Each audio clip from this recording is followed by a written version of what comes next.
ada yang lungkalan hanali urang praktek di Aceh. Nya kan hal baru. Na bersumber dari hadis.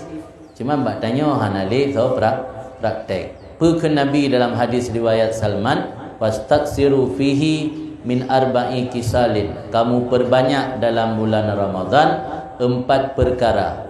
Khaslataini tardzauna bihima rabbakum. 2 perkara yang dengan 2 perkara tersebut engkau cari keridaan Tuhan.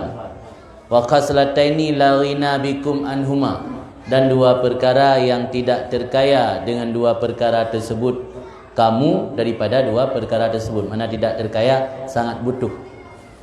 Adapun 2 perkara yang untuk kamu cari keridaan Tuhan, pertama syahadah alla ilaha illallah, yang kedua istighfar.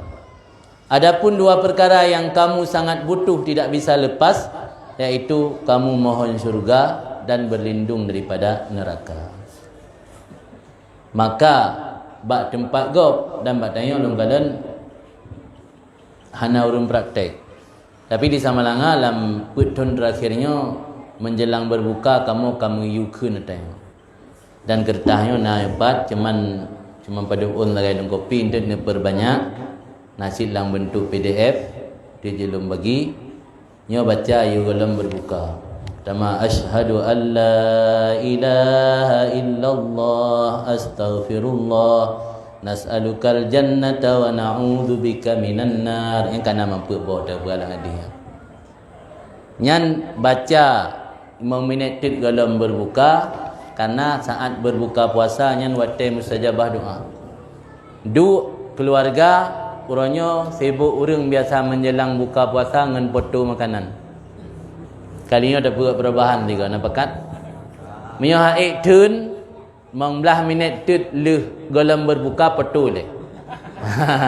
Hoi anu hoi urinang ci foto le mandu. Abi foto? Ho boleh pe. Ho boleh kirim. Kirim pe. Kana urang komen, yang kana balahnya nilai 2 minit atau 5 minit tut. Paling tidak 5 minit lah. 5 minit kena azan maghrib. Tinggalkan aktivitas lain, duk baca dia. Nyobak gop, nyokan hanya yo golem buka baca. Termasuk le sahur, termasuk le sembahyang limang, termasuk le tarawih. Sebab dalam hadis ni Nabi istaksiru, pula. Ini dah baca menjelang buka tok nak kempela.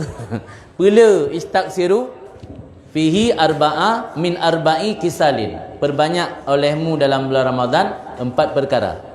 4 perkara syahadah alla ilaha illallah, istighfar. Ana 2 perkara tet laki syurga dan melindung daripada neraka. Maka yang 4 nyo bak kertasnya doa qablal iftar, doa yang dibaca sebelum berbuka. Baca ni asyhadu alla ilaha illallah astaghfirullah nas'alukal jannata wa na'udzubika minan nar. Ulang dah maksud.